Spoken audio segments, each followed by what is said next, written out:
O tempo percorre a existência de tudo. E com o passar do tempo, o homem foi criando maneiras de identificar e medir esse fluxo que move o mundo. Nesta edição do Eureka, você vai conhecer como o tempo se configura nos calendários e por que a cada 4 anos temos um dia a mais.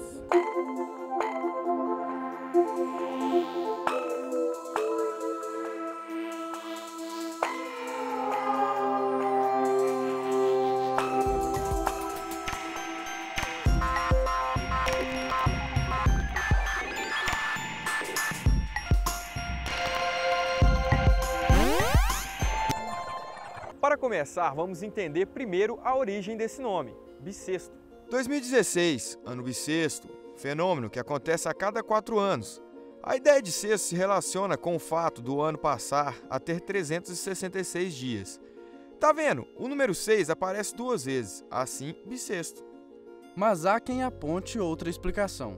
6 dias antes de começar o mês, as calendas de março, esse dia repetia. Então, ele era 6 dias antes, 2 vezes, era o bissexto, né?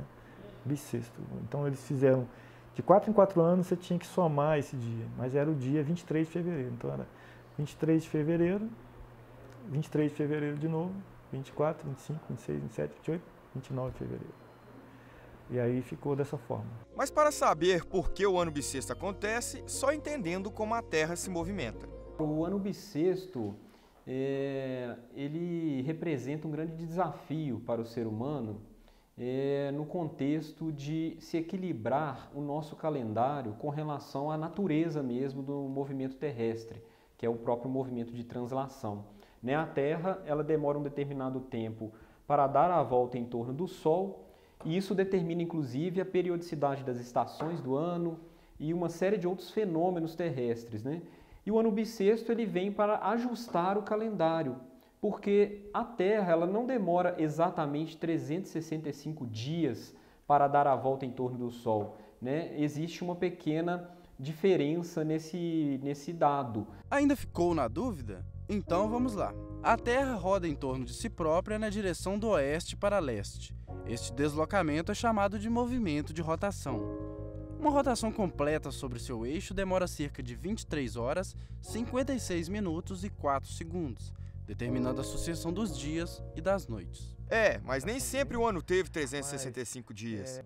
Isso porque os calendários sofreram modificações ao longo do tempo. Calendários eles são maneiras de marcar o tempo. Essa necessidade existe na medida que o homem sai de caçador-coletor para sedentário, plantar, então na hora que você precisa plantar, você precisa saber a hora de plantar, a hora de colher, etc.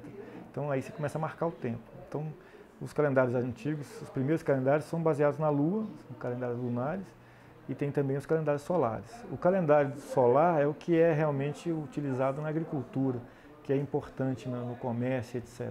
O calendário nosso tem origem primeira lá na Roma Antiga, do próprio Rômulo, né, o cara que fundou Roma, né? Ele tinha um calendário de 10 meses, lunar, né, de 29 e 30 dias. Então, se você somasse esses dias aí, ia faltar 61 dias. Esses 61 dias eram dias que não eram contados, não faziam parte do calendário. Então, você tinha um calendário que começava em março, justamente começava no equinócio de primavera, né, no hemisfério norte, e quando acabava a neve, quando você podia começar as campanhas de guerra, etc. Você começava o calendário aí, então o ano começava em março. E só tinha 10 meses, então era março, abril, maio, junho, aí tinha o mês 5, mês 6, mês 7, mês 8, mês 9 e mês 10. Né? Quer dizer, depois disso, foi preciso ajustar, porque imagina você ter 61 dias que não tem nome, que não tem nada, né? E foi inventado um calendário de 12 meses. Isso já numa Pompílio de 700 e pouco antes de Cristo, né? Então foi criado os meses de fevereiro, né, que a gente chama de fevereiro, e de janeiro, que eram os 2 últimos meses do ano. Entre fevereiro e janeiro tinha um outro mês, que era o Mercedônios, que era um mês que era com dias variáveis para você poder controlar essa diferença entre a marcação do ano solar, que é um ano quebrado, é 365 dias, 5 horas, 48 minutos e 42 segundos e meio. Né? você tinha que controlar isso com o calendário lunar de 29 e 30 dias. Assim, o calendário que conhecemos hoje só surgiu em 1582. Em 1582 já estava uma diferença de 11 dias, né? Isso foi o Papa Gregório XIII que fez isso, que a gente passou a chamar de calendário gregoriano, né? Então, o calendário gregoriano foi o calendário que fez essa correção e teve que somar um dia ainda aos séculos divisíveis por 400, né, para somar os dias e tal, e ter a diferença certinha.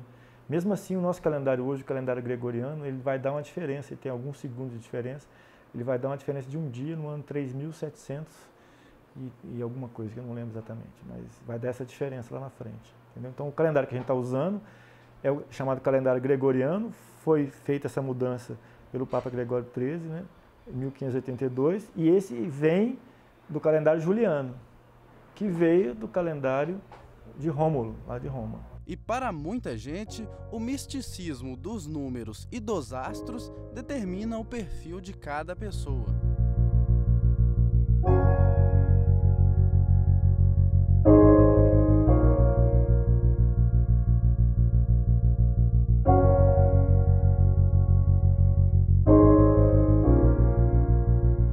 De fevereiro exige um comportamento diferente dos outros dias. A pessoa tem que buscar o caminho da fé para poder controlar algumas situações que no curso da vida, né, vão acontecendo.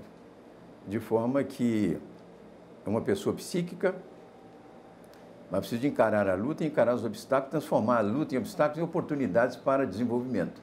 Ao invés de encarar o obstáculo como barreira intransponível, né, transformar o obstáculo. Tem que aprender a transformar obstáculos e lutas em oportunidade. Quem nasce no dia 29 de fevereiro. Trazendo boas ou más energias, o ano precisa andar, não é mesmo? E não dá para escolher o dia em que se nasce. A pequena Isis já chegou ao mundo de forma especial, bem no dia 29 de fevereiro de 2016. A gente fica preocupado mais com a comemoração, né? Porque todo mundo fica assim, só vai ganhar presente daqui a de 4 em 4 anos. A gente fica preocupado, porque os bichinhos, depois de um tempo, já começam a entender que é aniversário, que quer ganhar presente. Na hora de pensar no registro da certidão de nascimento de Isis, o pai teve dúvidas. Eu e minha esposa, a gente achava que não podia registrar no dia 29. A gente achava que tinha que ser o dia 28 ou o dia 1º. E aí a gente tinha o interesse de registrar no dia 28, né? Porque como ela nasceu em fevereiro, colocar em fevereiro mesmo. Mas aí, quando eu cheguei no cartório e perguntei à atendente lá, ela até começou a rir, assim, porque ela falou assim, não tem nada disso não, você tem que registrar no dia 29 mesmo, agora registra no dia 29. Aí eu falei, não, então, ok, não tem problema não, porque eu achei até legal ela nascer num dia diferente mesmo. O registro é feito normalmente. O dia 29 de fevereiro, apesar de ser um dia que acontece de 4 em 4 anos, para nós é um dia comum. A gente não tem como não registrar um fato ocorrido nesse dia.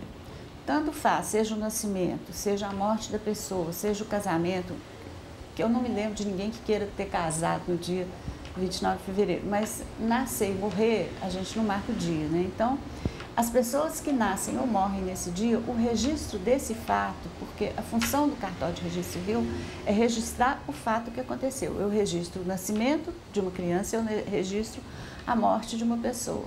Então, se o nascimento ocorreu no dia 29, eu tenho que, no registro de nascimento, no livro de registro, constar que o nascimento ocorreu dia 29.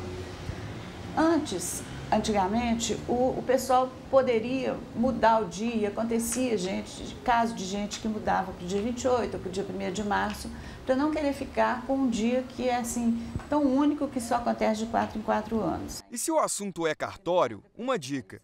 Em 1992, o governo instituiu a Declaração de Nascido Vivo. No documento consta o dia, a hora, o local e o nome da mãe da criança. O número do documento que vem para mim, eu tenho que anotar no livro de registro e tenho que comunicar ao IBGE, que é um órgão estatístico maior aqui do país. E o hospital tem uma cópia desse documento lá, com esse mesmo número. Então, essa informação é cruzada para saber se a criança foi registrada.